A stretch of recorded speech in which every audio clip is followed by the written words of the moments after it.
started writing on walls like early 90s. From skateboarding really got me into that whole vibe of things. My friends were into hardcore at the time, and I was like a hip hop dude. That's really what kind of brought me into graffiti.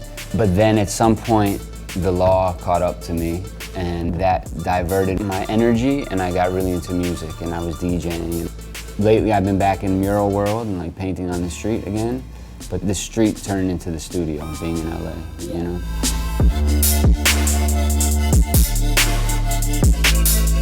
When I'm skating, right, like you sit in a parking lot for 1,000 hours to land one trick, and that idea of like work, work, work till you get that one result, and it's a very solo experience, it's not a team sport, and I think art, for the most part, is a solo experience, and like it's all about pushing and all about like progression, and I think the mindset between the two are very parallel.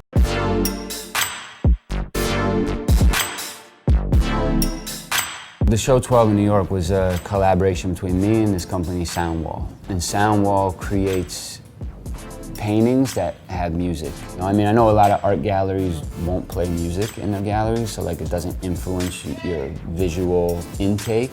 Yeah. Me, I can't do that. I'm like, you have to have music playing, you know? So I went to New York.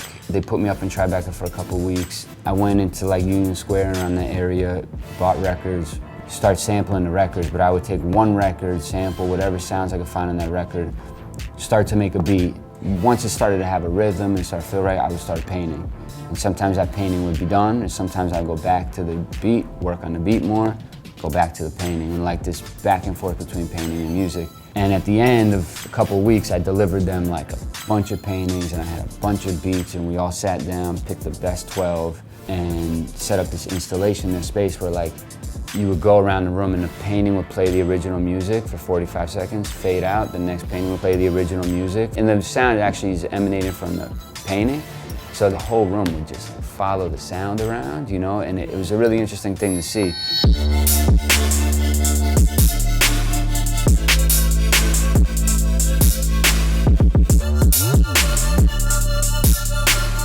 Like in life, the moment is the most valuable. So the paintings are almost like a challenge to the idea of like time and money and shit. Like it's just a moment. It's as powerful as a photograph. Like a photograph, you don't spend a million hours taking a photo. It's like done. And paint, you capture human spirit, which is like in our world of digital, where everything's going behind glass and there's gonna be robots and everything, the human touch, like that one brushstroke can capture humanity in a way that a lot of things won't. And I think we'll lose over time, like that touch, you know what I mean? So maybe that's part of it too, I don't know.